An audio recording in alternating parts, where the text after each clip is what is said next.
બગસરા નગરપાલિકા town hall ખાતે રાજ્ય સરકાર દ્વારા જાહેર વિતરણ આપવામાં આવતા ફોર્ટિફાઈડ ચોખા, મીઠું અને તેલ, iron, folic acid, vitamin B 12 સહિત સૂક્ષ્મ પોષણ તત્વો ઉમેરવામાં આવ્યા છે. આ અંગે વ્યાજબી ભાવના દુકાનદારો અને મધ્યાહન ભોજનના સંચાલકોને માહિતી અને માર્ગદર્શન અને તાલીમ આપવામાં આવી છે. રાજ્ય સરકાર દ્વારા ગરીબ રેખા નીચે આવતા FSA રેશન કાર્ડ ધારકોને વિનામૂલ્યે વિતરણ કરવામાં આવ્યું હતું અનાજનું. તેમજ ત્યારે જિલ્લા કલેક્ટર અજય દહિયા સાહેબની ઉપસ્થિતિમાં નાગરિક પુરવઠા સુરક્ષા સમિતિની બેઠક યોજાઈ હતી, જેમાં જાહેર વિતરણ વ્યવસ્થા હેઠળ આવતા ફોર્ટિફાઈડ ચોખા અંગે જિલ્લા કલેક્ટર અજય દહિયા દ્વારા ચકાસણી કર્યા બાદ આ ચોખા નાગરિક પુરવઠા ICDS PM પોષણ મધ્યાહન ભોજન યોજના સાથે સંકળાયેલા ફોર્ટિફાઈડ ચોખા આપવામાં આવે છે. રાજ્ય સરકાર દ્વારા નાગરિક પુરવઠા નિગમ મારફતે ફોર્ટિફાઈડ ચોખા, મીઠું, તેલ, iron, folic acid, vitamin B12 સહિત સૂક્ષ્મ પોષણ તત્વો ઉમેરવામાં આવે છે. ત્યારે ફોર્ટિફાઈડ અનાજ એટલે શું તે અંતર્ગત માહિતી અને માર્ગદર્શન મળે તેવા હેતુ અન્વયે અમરેલીના બગસરા ટાઉન હોલ ખાતે બગસરા તાલુકાના વ્યાજબી ભાવના દુકાનદાર અને મધ્યાહન ભોજનના સંચાલકો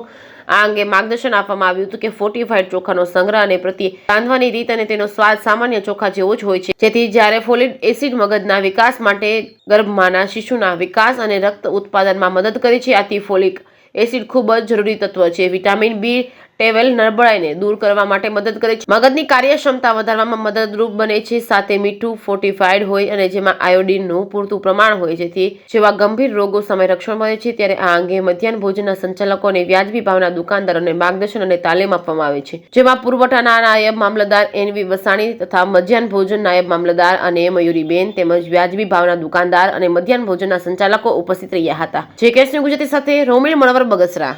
બગસરા નગરપાલિકાના ટાઉન હોલમાં સરકારશ્રી દ્વારા જાહેર વિતરણ વ્યવસ્થાના વ્યાજબી ભાવના દુકાનદારો મારફત આપવામાં આવતા ફોર્ટિફાઈડ ચોખા અંગે તેમજ મીઠું અને તેલમાં iron, folic acid, vitamin B વગેરે સહિતના સૂક્ષ્મ પોષણ તત્વો ઉમેરવામાં આવ્યા હોય છે. જે અંગે વ્યાજબી ભાવના દુકાનદાર તેમજ મધ્યાહન ભોજનના સંચાલકો અને રસોઈયા મદદનીશની હાજરીમાં સંયોજક શ્રી મયુરભાઈ દ્વારા તાલીમ અને માર્ગદર્શન પૂરું પાડવામાં આવેલ અને આમાં બગસરા તાલુકાના વ્યાજબી ભાવના દુકાનદારો તેમજ મભય સંચાલકો બહોળી સંખ્યામાં હાજર રહે. નમસ્તે, મારું નામ મયુર અજાણા છે અને ન્યુટ્રિશન ઇન્ટરનેશનલ ગવર્મેન્ટ સાથે જે કામ કરે છે ફોર્ટિફિકેશનના પ્રોગ્રામમાં સપોર્ટિવ, તો એની અંદર અત્યારે ગવર્મેન્ટની અંદર ફોર્ટિફાઈડ ચોખા છે એ વિતરણ જાહેર વ્યવસ્થામાં અને મધ્યાહન ભોજન અને ICDSમાં કરવામાં આવે છે.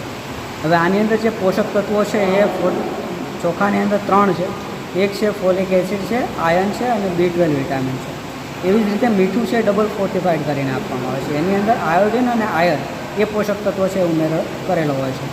હવે જે પોષક તત્વોનો ઉમેરો કર્યો છે આપણા શરીરના સ્વાસ્થ્ય માટે, દાખલા તરીકે હું ઉદાહરણ આપું તમને તો જે ફોલિક એસિડ છે આપણા મગજની તાકાત માટે, શક્તિ માટે, પછી B12 છે શરીરની તંદુરસ્તી માટે, અને જે આયર્ન છે એ નવું લોહી બનાવવા માટે છે એ મદદરૂપ થતું હોય છે. તો નવા જે રેડ બ્લડ સેલ જનરેટ કરવાનું કામ છે એ આયર્ન કરતું હોય છે.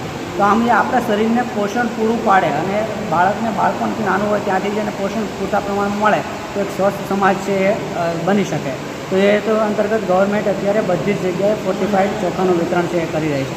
અને એ અંતર્ગત આજે બગસરાની અંદર અમે મધ્યાહન ભોજન સંચાલક અને FPSના જે દુકાનદારો છે એમની સાથે મિટિંગ કરી અને એના વિશે પૂરતી વિગતે ચર્ચા કરવામાં આવી કે કેવી રીતે આ બનતું હોય છે ફોર્ટિફિકેશન પ્રોગ્રામમાં અને એ કેવી રીતે વિતરણ કરે ને એનાથી લોકોને શું ફાયદો થાય. તો આ બધી વાત છે અમે આજે કરવામાં આવી.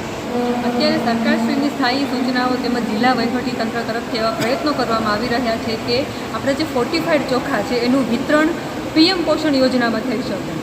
એનું સૌથી મોટું બેનિફિટ એક એ જ છે કે આપણા જે પ્રાથમિક શાળાના જે બાળકો છે, જે આપણે બાલવાટિકાના બાળકો, તેમાં જે માલ ન્યુટ્રિશનનો પ્રોબ્લેમ જોવા મળે છે ને એ થોડા ઘણા અંશાથી નિવારી શકીશું આપણે. એના માટે સરકાર અને જિલ્લા વહીવટીતંત્ર બંને કાર્યરત છે. આ સેમિનારમાં કેટલા લોકો ઉપસ્થિત રહ્યા હતા? કોના થ્રુ કાર્યક્રમ આવ્યો? આ સેમિનારમાં PM પોષણ યોજના અંતર્ગતના તમામ સંચાલકો, બગસરા તાલુકાના તેમજ જે PDS દુકાનદારો છે એ બધા આવ્યા હતા અને બધાને તાલીમ આપવામાં આવી છે ફોર્ટિફાઈડ ચોખા.